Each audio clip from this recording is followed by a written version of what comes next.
नमस्कार, मैं हूं नीता सिंह। आप देख रहे हैं खबर हिंदुस्तान। वक्त है आज की बड़ी खबरों का। पीएम मोदी ने पुलवामा में हुए शहीदों को किया याद। देश आज 14 फरवरी सन 2019 को जम्मू कश्मीर के पुलवामा में हुए हमले की तीसरी बरसी मना रहा है। हमले में शहीद सीआरपीएफ के 40 जवानों को याद कर उन्हें श्रद्धांजलि दी जा रही है। पीएम नरेंद्र मोदी ने शहीदों के बलिदान को याद किया है। निजी क्षेत्र में आरक्षण पर सुप्रीम कोर्ट में आज होगी सुनवाई। सुप्रीम कोर्ट में आज हरियाणा में निजी क्षेत्र की नौकरियों में 75% आरक्षण के मामले में सुनवाई होगी। पंजाब एवं हरियाणा हाई कोर्ट ने इस आरक्षण पर रोक लगा दी थी, जिसके बाद राज्य सरकार ने शीर्ष अदालत में याचिका दायर की है। राज्य सरकार ने निजी क्षेत्र की 30,000 रुपए तक की नौकरियों में आरक्षण लागू किया है, जिसका उद्योग जगत विरोध कर रहा है। यूक्रेन मामले पर निरंतर बढ़ते तनाव से युद्ध की गहराती आशंका। रूस के लिए यूक्रेन हमेशा से एक महत्वपूर्ण देश रहा है। रूस के लोगों के बीच भी यूक्रेन को लेकर एक मत रहा है और इस मुद्दे पर वे सरकार के साथ खड़े दिखाई देते हैं। इसके पीछे के कारणों को देखा जाए तो पाएंगे कि दोनों देश ऐतिहासिक, सांस्कृतिक और धार्मिक तौर पर काफी जुड़े हुए हैं। ऐतिहासिक, सांस्कृतिक और धार्मिक तौर पर काफी जुड़े हुए रहे हैं।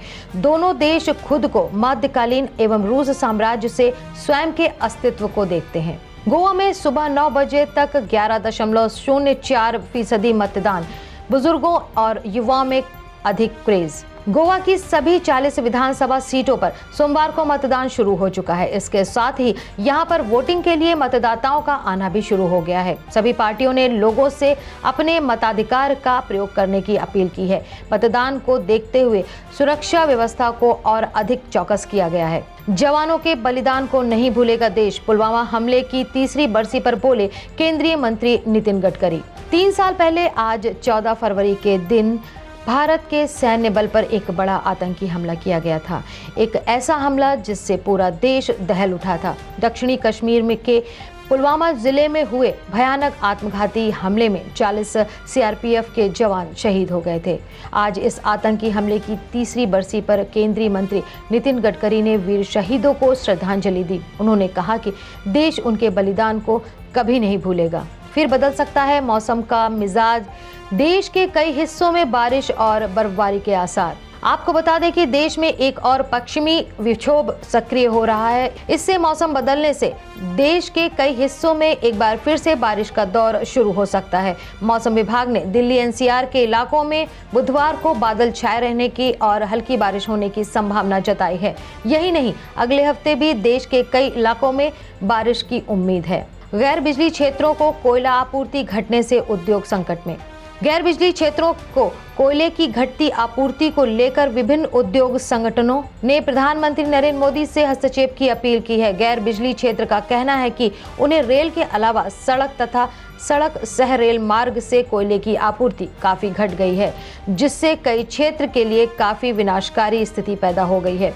इन उद्योग संगठनों ने सामूहिक रूप से प्रधानमंत्री को इस बारे में ज्ञापन दिया है। मनरेगा में गड़बड़ी रोकने के नियम को लेकर सख्ती करेगी सरकार। पिछले 2 वर्षों में मनरेगा में काफी गड़बड़ियों की शिकायत मिलने के बाद सरकार इस योजना को सख्त बनाने की तैयारी कर रही है।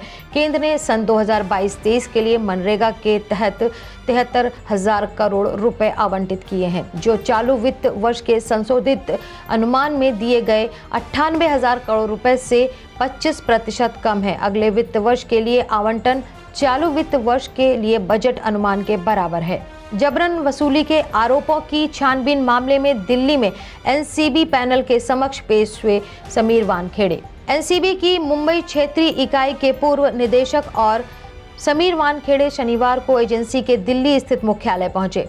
जानकारी के मुताबिक एनसीबी के पूर्व मुंबई जोनल निदेशक समीर वानखेड़े विभागीय सतर्कता पैनल के सामने पेश हुए।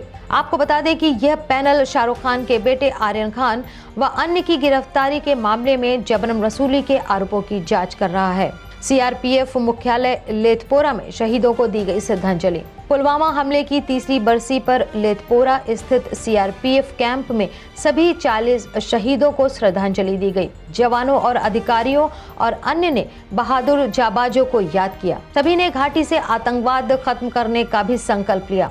अधिकारियों ने कहा कि देश इन वीर जवानों की शहादत को कभी नहीं भूल सकता। तो ये थी अब तक की खबरें। आगे की अपडेट्स के लिए बने रहिए खबर हिंदुस्तान के साथ।